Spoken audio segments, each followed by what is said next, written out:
Bonjour à tous, mes très chers amis, c'est une joie d'être parmi vous. Merci pour votre fidélité. Quelle est la différence entre péché et avoir une vie de péché? Le péché, c'est tout ce qui n'est pas en harmonie, tout ce qui est en opposition avec les normes, la volonté, les manières d'agir de Dieu. Le péché, c'est manquer le but, l'objectif, la cible, ne pas se trouver au bon endroit que Dieu a prévu dans votre vie.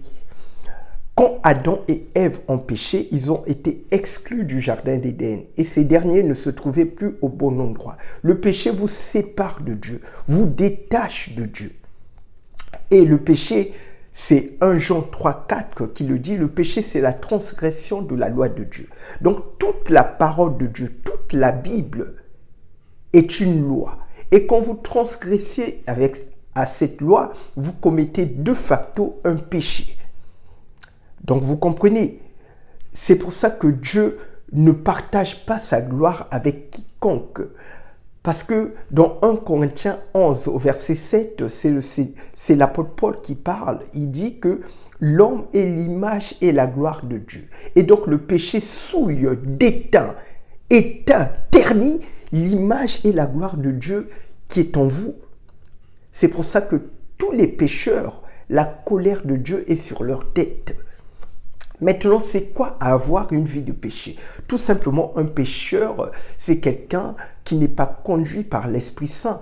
L'apôtre Paul le dit dans Galates 5 au verset 16, « Marchez selon l'Esprit et vous n'accomplirez pas les désirs de la chair. » Donc, avoir une vie de péché, c'est une personne qui agit sur base de ses instincts charnels. Il se plaît à satisfaire les désirs de la chair. C'est quelqu'un qui viole, qui bafoue les normes établies par Dieu.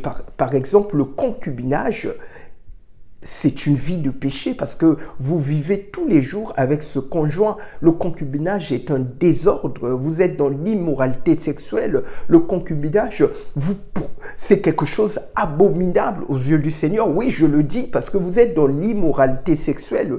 Je l'ai dit en préambule, quand vous sortez du cadre établi par Dieu, tel que le mariage est un cadre pour pouvoir jouir d'une sexualité selon la volonté de Dieu. Et toutes ces personnes qui sont paxées, qui sont dans le concubinage, qui commettent l'adultère, la fornication, ce sont des personnes qui sont dans une vie de péché parce que c'est un cercle vicieux et sans fin.